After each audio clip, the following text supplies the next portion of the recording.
echoes of her voice. The first time I heard her voice, it wasn't in the way most people meet someone, through a handshake, a smile, a shared glance in a crowded room. No, I heard her before I saw her. I was in the library, a forgotten corner tucked away between the history shelves and a row of dusty windows no one had bothered to clean in years. The air smelled of paper and ink, with that faint undertone of damp that comes from buildings older than their caretakers. I was tracing my finger along the spine of a book I had no real interest in when her voice floated into the space like a wisp of smoke. It wasn't loud. It wasn't the kind of voice that demanded attention by force, but it had a gravity to it, a slow pull, like the tide. It was low and smooth, the syllables almost brushing together, as if each word had been thought over before leaving her lips. I couldn't make out what she was saying at first, but I found myself leaning just slightly, straining to catch the sound. It was only when she stepped into view that I realized she wasn't speaking to me at all. She was standing near the far table, a stack of books in her arms, talking quietly to the librarian. Her hair fell in loose waves, dark enough to catch the dim light and hold it. Her expression was unreadable, not cold but closed off, the way a locked door doesn't have to look unfriendly to keep you out. I didn't mean to watch her, but I did. Every movement she made had this precise, deliberate quality. She wasn't fidgeting or shifting her weight the way most people do when they are standing still. She seemed perfectly anchored in her own stillness, as if she had decided exactly where she belonged in that moment and had no intention of leaving it. When she finally turned and walked past me, I caught only fragments of her words. Not yet, still searching, and something in them hooked itself into my mind. I didn't know what she was searching for. I didn't even know if she would find it. But in that instant, I wanted to know everything. Over the next few weeks, I started noticing her everywhere. At first, I thought it was coincidence, the kind of thing that happens when you suddenly become aware of a face in a sea of strangers. But the pattern was too strange to ignore. I saw her on the old footbridge by the river at dusk, leaning on the railing as if she were listening to something in the water. I passed her in the market on a Sunday morning, her hands trailing lightly over the fruit as if she were feeling for a pulse. I glimpsed her at the train station once, standing perfectly still in the crowd, watching the departure board without buying a ticket. She never seemed to notice me, or if she did, she gave no sign. And yet her voice kept reaching me. Sometimes it was only a word or two, overheard by chance. Not here. Or almost. But other times it was longer, weaving through the noise of the world as if it had been meant only for my ears. I didn't know why it affected me the way it did, but each time I heard it, I felt a strange, uneasy pull in my chest. One night, I was walking home under a sky heavy with clouds when I heard her again. The streets were nearly empty, the lamps casting pale circles on the wet pavement. Her voice came from somewhere behind me, low but clear. "Do you ever feel it?" I turned, but she was already there, standing a few paces away, her eyes fixed on me with that unreadable calm. "Feel what?" I asked, my voice sounding clumsy in comparison. "The place where something used to be," she said. Her gaze didn't waver, and for a moment I thought she might be speaking about herself. I didn't know what to say, and she didn't seem to expect an answer. She stepped past me, her shoulder brushing mine so lightly it might have been the wind, and continued down the street without looking back. I stood there until her footsteps faded, listening to the echo of her voice in my head, as if the words had left a shadow behind. After that, I stopped pretending I wasn't following her. I told myself I wasn't stalking her, that I just wanted to understand why she seemed to appear wherever I went, why her voice stayed with me like a song I couldn't forget. I began to notice more details, the way she paused at certain corners, as if waiting for something unseen, the way her lips moved slightly when she was alone, as though she were whispering to herself, the way her eyes seemed to shift focus between things that were there and things that weren't. One evening, I found her in the old cemetery at the edge of town. The gates were rusted, the path uneven with roots, but she walked it like she had been there many times before. I stayed back, keeping to the shadows as she stopped in front of a gravestone so weathered that the name was almost gone. She didn't kneel, didn't touch it, just stood there, head tilted as if listening to something only she could hear. Then, very softly, she spoke. I couldn't catch all the words, but the ones I heard made my skin prickle. "You're not gone. You're just quieter now." Her voice carried something I hadn't heard before, a thin crack, almost imperceptible, as if the sound itself was on the verge of breaking. She turned slightly, and for an instant, I thought she might have seen me. But her eyes moved past me into the dark, unfocused, as if she were watching shadows breathe. From that night on, something shifted. Her voice began to find me even when she wasn't there. I would wake in the middle of the night, the sound of her whisper still in my ears, though the room was empty. Sometimes it was just my name, spoken so faintly I almost convinced myself I had dreamed it. Other times it was fragments, "Don't forget," or "Still here." And the more I heard them, the more they began to feel less like coincidences and more like messages. I started dreaming of her, but in the dream she never looked at me.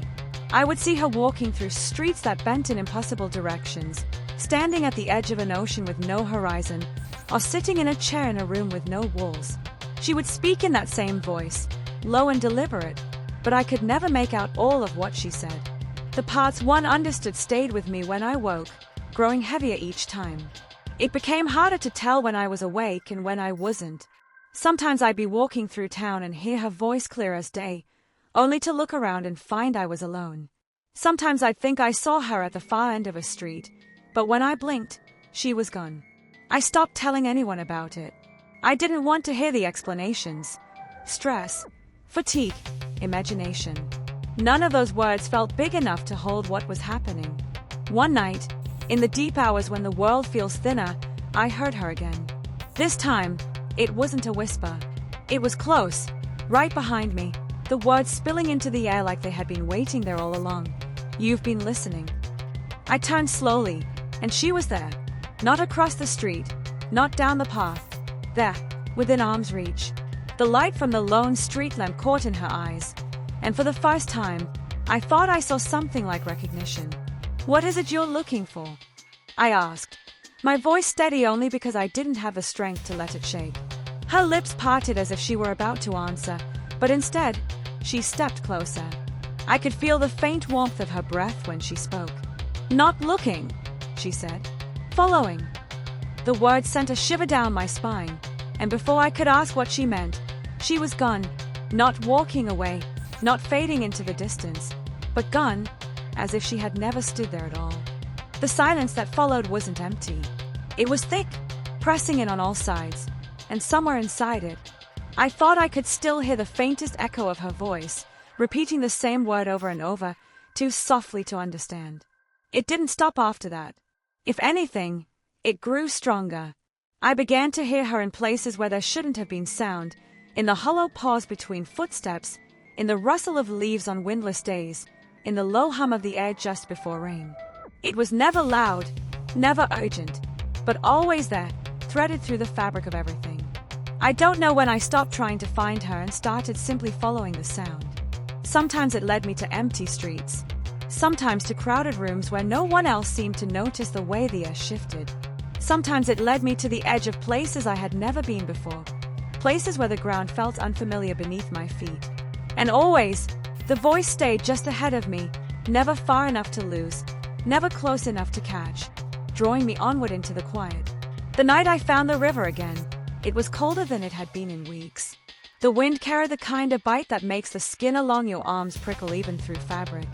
The moon was thin, a sharp silver hook snagged in the clouds, and the water below was a restless black that caught only the faintest glimmers of light.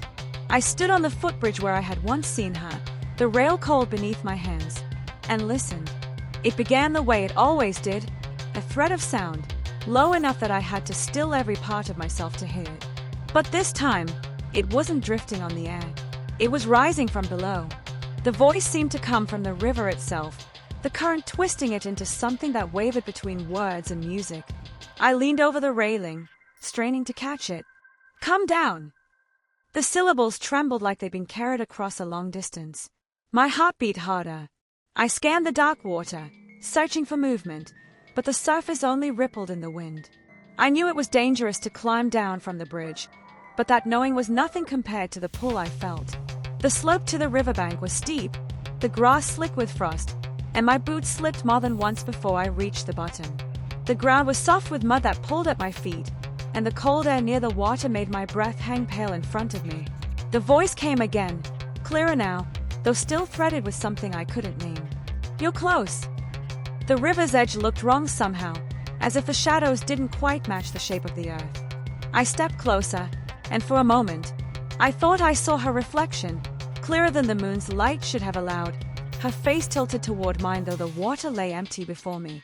Her mouth moved, but I couldn't hear the words this time. My chest tightened with a sudden, aching need to understand. I crouched, the damp seeping into my knees, and whispered into the water, "Tell me." The reflection blinked, and the voice shifted from the river to the air behind me. "I already have." I spun around, but the bank was empty. The sound lingered in the space between the wind and the rush of water, and my eyes burned with a sharp, inexplicable sting. By the time I looked back at the river, the reflection was gone. After that night, the voice changed. It was no longer always soft and distant.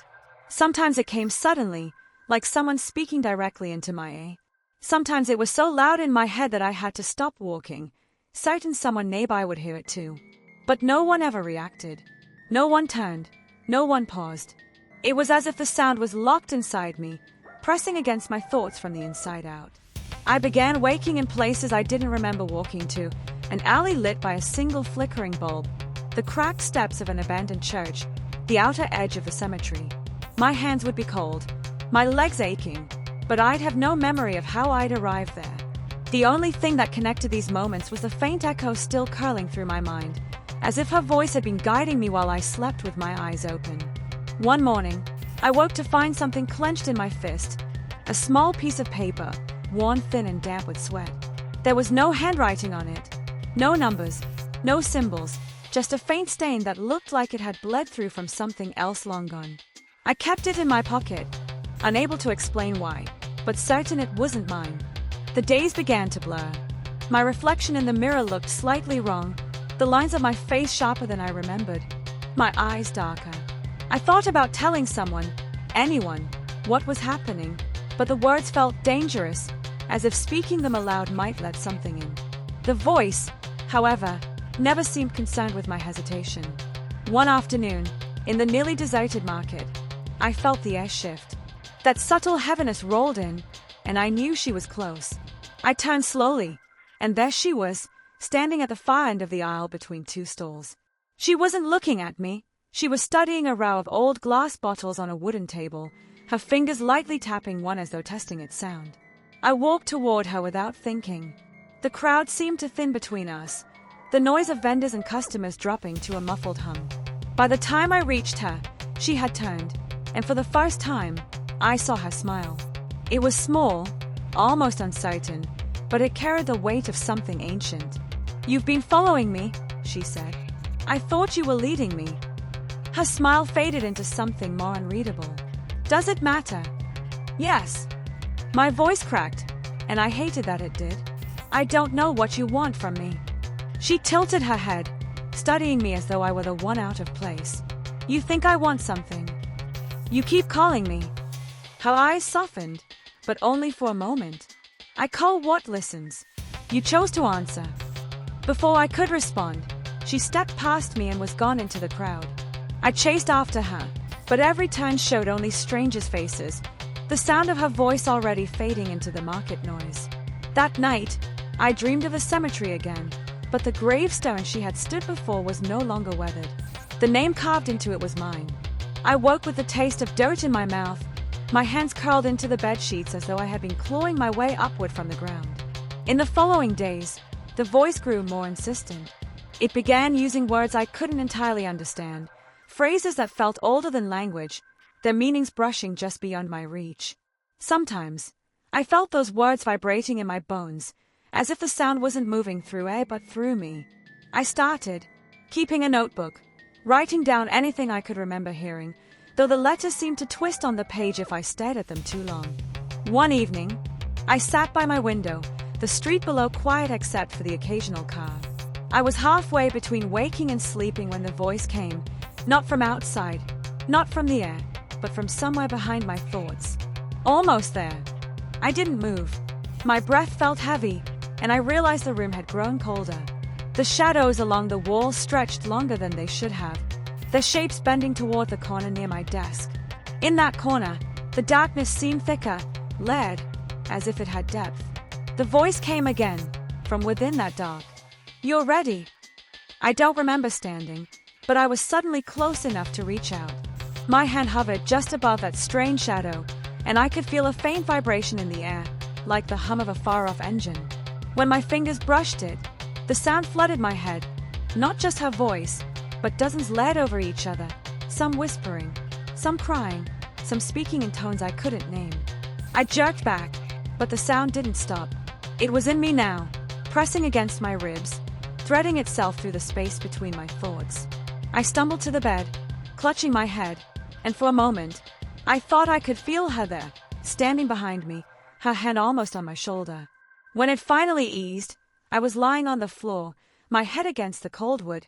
The shadow in the corner was gone, though the air still carried that faint vibration, as if it had left a piece of itself behind. I didn't leave the house for 2 days after that. The voice was quieter, but it was no longer coming and going. It was constant, a presence moving just beneath my own thoughts. Sometimes it spoke, sometimes it was silent, but I could feel it watching the world through my eyes. On the third day, without knowing why, I went back to the footbridge. The wind was colder than before, the river darker. I leaned on the railing, and this time, I didn't hear her from the water or the air. I heard her from somewhere much closer, as if she was standing inside my chest. "It's time." The words were steady, final. I felt my hands tighten on the railing, and for the first time, I didn't feel the urge to search for her face or follow her sound. I knew now she wasn't ahead of me. She was already here, and she had been for longer than I realized. The water below moved with a slow, endless rhythm, and somewhere deep in its sound, I thought I could hear the first thing she'd ever said to me, soft, patient, waiting to be answered. I stood there longer than I could measure, the wind stinging my cheeks, the smell of the river damp and metallic in my lungs. The voice didn't rush me. It didn't tell me what to do next. It simply stayed there, curling around the edges of my thoughts like smoke, as if it knew that the decision had already been made. My fingers loosened on the railing. I closed my eyes, and in the dark behind them, she appeared, not like a figure in the distance, not in reflection or shadow, but standing right in front of me. There was no background, no ground beneath us, just the two of us in a space that felt vast and close all at once. Her eyes were darker than I remembered, but they weren't cold. They seemed to hold too much for one person to carry. Memories, grief, something unending. "You've been listening for a long time," she said. "I didn't know I was," I admitted. "You did," she said softly, as if correcting a child. "You just didn't want to name it." My throat tightened. "What are you?" She smiled, not the uncertain one from the market, not the fleeting curve of lips I'd seen before, but something sad and whole at the same time. "I'm the part of you that heard what others didn't. I'm the part that followed when no one else noticed the path." I felt a strange heat behind my eyes, and my chest ached like I'd been holding my breath for years. "Why me?" "Because you were already standing at the edge," she said. "I didn't put you there. I just called you forward." The space around us seemed to tremble slightly, and for a moment I thought I heard other voices behind hers, low, distant, led like the tide. They weren't speaking to me. They were speaking to her, and she was listening even as she spoke to me. "You don't have to stay," she said, and the weight of the words was heavier than if she'd told me I had no choice. "What happens if I go?" "You'll wake up tomorrow, and the world will be the same," she said. "The streets will be in their places, the people will speak without seeing you, and the sound will fade.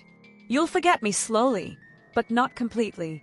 And somewhere, far off, you'll always feel like you've missed something. And if I follow," her voice was quiet now, "then you won't come back."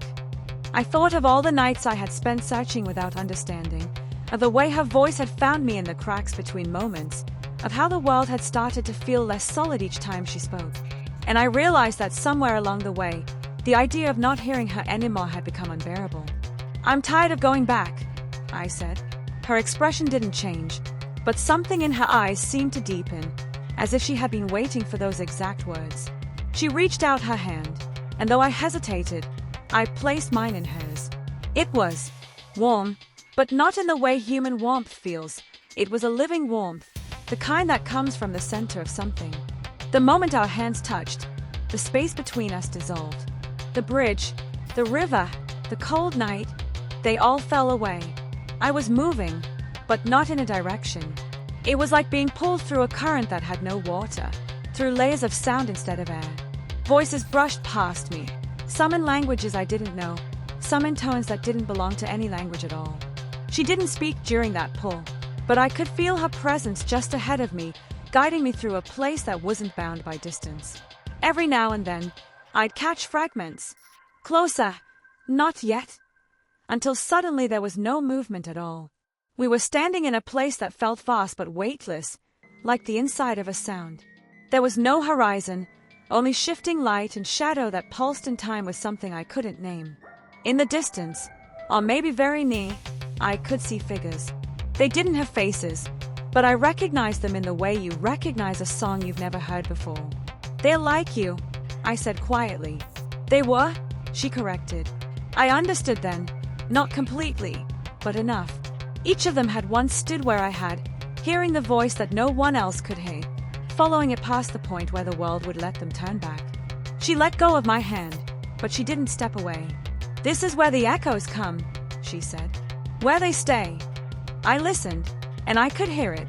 The voices I'd been following, layered and endless, speaking not to me but through me. And somewhere in that chorus, I heard my own voice, faint but certain, folding into the sound like it had always belonged there. I looked at her one last time. "Will I see you again?" "You will," she said. "But by then, you won't need to." The light and shadow swelled around us, and the voices rose, not loud, not in warning, but in welcome. The air was thick with them, warm and weightless, and I felt myself dissolve into their rhythm. My body, my thoughts, the edges that had kept me separate from the world, all of it loosened, fell away, and joined the current. The last thing I remember before there was no I left to remember was her voice, close and certain. "You've arrived,"